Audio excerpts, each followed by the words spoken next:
আচ্ছা আমার সিক্রেট আচ্ছা তাই আপনার চিনি দিয়ে বানাইতে পারবেন যতটুকু পরিমাণ তেঁতুল কিনবেন এতটুকু পরিমাণ গুড় কিনবেন তার সাথে সামান্য বাজারে যে কোনো সস্তা গুড় এই মানে গুড় মানে গুড় যা বুঝেন আর আমি বুঝি যে বাজারে গিয়ে আমি যেটা বলি চাটনি ক্ষেত্রে ভাই কম দামে গুড় কোনটা আছে মানে সর্বনিম্ন দাম যেটা বলবো আমি ওটা নিয়ে আসবো কারণ আমি না চাটনি বানাইতেছি ভাই এখানে হাই ক্লাস গুড় দিয়ে আমার বানায় কোনো কোনো ভ্যালু হবে না কাস্টমার খাবে মজা লাগলে না মজা না লাগলে সমস্যা এখন আমার জিনিসটা হচ্ছে কস্টিংটা ইম্পর্টেন্ট যেমন কস্টিং সেভ করতে হবে এটা যদি আপনারা 200 গ্রাম বানান 200 গ্রাম তেঁতুল কিনবেন 200 গ্রাম গুড় কিনবেন 200 গ্রাম তেঁতুলের মধ্যে এক্সট্রা 200-300 গ্রাম পানি দিয়ে ভেজে রাখবেন 10-20 মিনিট যখন আঁশটা ছাড়বে তখন এরকম দুইবার তিনবার এই সিস্টেমে ছাইকে একদম রসটা নিয়ে নেবেন ঘনভাবে এরকম আপনি 200 গ্রাম গুড় আপনি টুকরা করে দিয়ে দেন এর মধ্যে হচ্ছে দেওয়ার পরে আপনি অল্প পরিমাণ মানে পার যদি 1 কেজি 1 কেজি হয় তাহলে হচ্ছে 1 কেজি গুড় 1 কেজি তেঁতুল হইলে আপনার এখানের মধ্যে 300 গ্রামের মতো চিনি ইউজ হয় তার মধ্যে তো টকের মধ্যে একটু চিনি ছিল এক্সট্রা আমরা চিনি দিতেছি না আশা করি এটা কভার করে ফেলবে এটা একটু মিষ্টি মিষ্টি হবে এটাকে দুইটা প্রসেসে বানানো যায় একটা হচ্ছে একদম টক মিষ্টি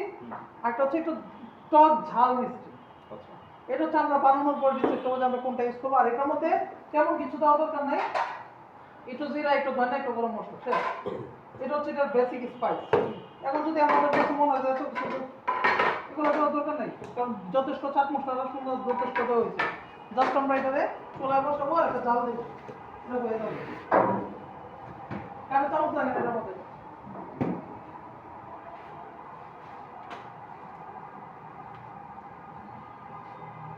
এটা সবজি ব্যাগ না ঠিক আছে আমি মশলা দেয় একটু দেয় শুটের মধ্যে ফর্মালিটি আছে না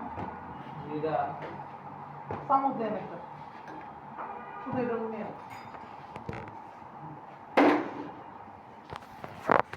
আমরা এখানে 200 গ্রাম তেঁতুল গোলানো পানি নিছি 200 গ্রাম তেঁতুলের মধ্যে 300 গ্রাম পানি দিয়ে ভিজা রাখতে হবে 10-15 মিনিট তারপর এটা ছাইকে আমরা পানিটা নিছি এটার মধ্যে আমরা 200 গ্রাম তেঁতুলের সাথে 200 গ্রাম গুড় দিছি এটার সাথে 50-60 গ্রাম চিনি যাবে আর 1 চা চামচ লবণ যাবে আমরা এখানে জিরার গুঁড়া দিব হচ্ছে 1 চিমটি অল্প পরিমাণ জিরার গুঁড়া তারপরে আমরা দিব হচ্ছে একটু হাফ চা চামচ ধনিয়া গুঁড়া তারপরে আমরা দিব হাফ চা চামচ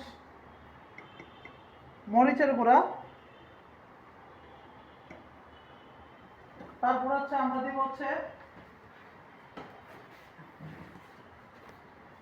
হাফ চা চামচ লবণের গুঁড়া এইভাবে আমরা সবকিছু দিয়ে দিব আর চিনি যাবে হচ্ছে এইখানে 200 গ্রামের জন্য 50-60 গ্রাম পরিমাণ দিলেই হবে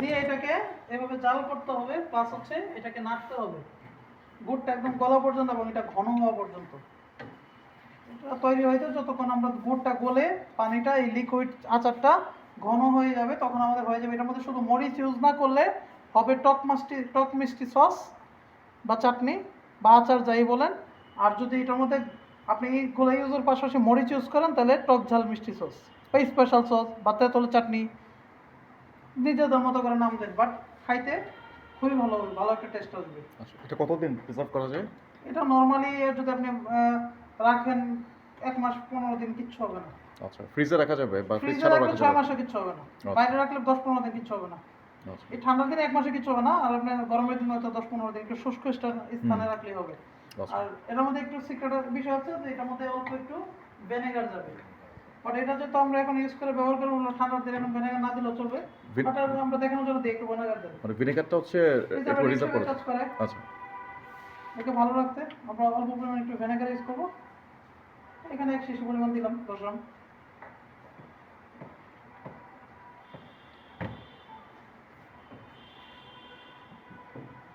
তো এটাকে জাল করতে হবে 4-5 মিনিটের মধ্যে ভাই কাঁচা আম দিয়ে কি এরকম সম্ভব কাঁচা আম তারপরে জলপাই এগুলো কি সম্ভব আমি ওই জিনিসগুলোতে ট্রাই করি না কিন্তু একটা জিনিস হচ্ছে যে জিনিসটাতে যেটা সম্ভব ওই জিনিসটাতে এটা করা ভালো বাকিগুলো হচ্ছে এক্সপেরিমেন্ট বাসায় নিজে নিজে করলেন নিজেরা খায় যদি ভালো হয় তাহলে চালাই দিলাম না হলে নাই না হলে তো নিজে নিজে সমস্যা নেই কাঁচা আমটা দেখি যে অনেক জায়গায় মানে চাটনি হিসাবে রাখে আম এবং তেঁতুল দুইটাই মোটামুটি যদিও এটা সারা বছর পাওয়া যায় না বিষয়টা হচ্ছে কি ইন্ডাস্ট্রিয়াল জিনিসগুলো তো আমরা কাজ করি না কারণ এখানে প্রিজারভেটিভের বিষয় আছে আপনার ফর্মুলা দিলাম কিন্তু আপনার জিনিস এক মন বানাইলেন নষ্ট হয়ে গেল তখন তখন সমস্যা। বিঘে পরে ইয়ে পড়ে যাবে, ফাঙ্গাস পড়ে যাবে, হুম, তখন কি করবেন? আপনার তো প্রিজারভেটিভ নাই। আর কোম্পানি অনেক কিছু মেনটেন করে, অনেক প্রিজারভেটিভ ইউজ করে এটাকে ভালো রাখার জন্য। Right.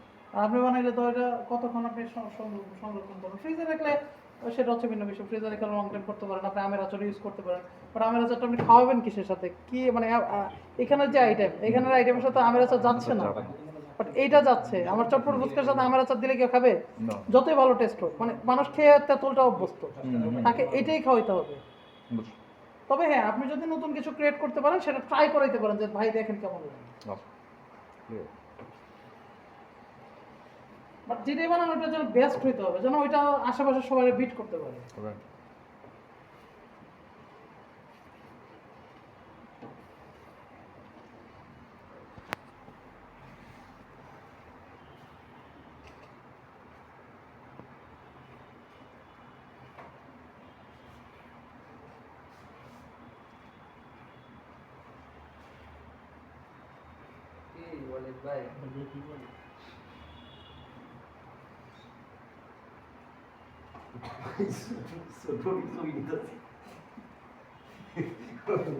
ড্রাগনের জুসের যদি হয় লেমন জুস তাহলে এটা তো সমস্যা কি এটা শর্টকাট এগুলো খাওয়াই দেন এগুলো ইউনিক শর্টকাটে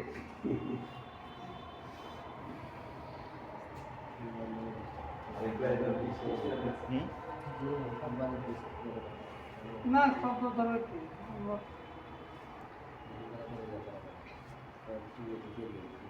ঠিক আছে। বলতে আমার ইচ্ছা হলে পৌঁছে দেবো, সমস্যা নেই। ভাইয়া জাস্ট ট্রাই।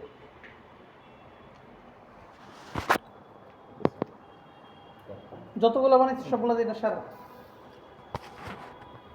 আর কিছু করবো না, জাস্ট স্টপ চল অফ করে দিলাম। আমাদের সস ডান। আমরা এটাকে আরো ঘন করতে পারতাম, বাট এটা আরেকটু ঠান্ডা হলে আরো ঘন হবে। অলরেডি আমাদের সস ডান হয়ে গেছে, ঘন হয়ে গেছে, কমপ্লিট।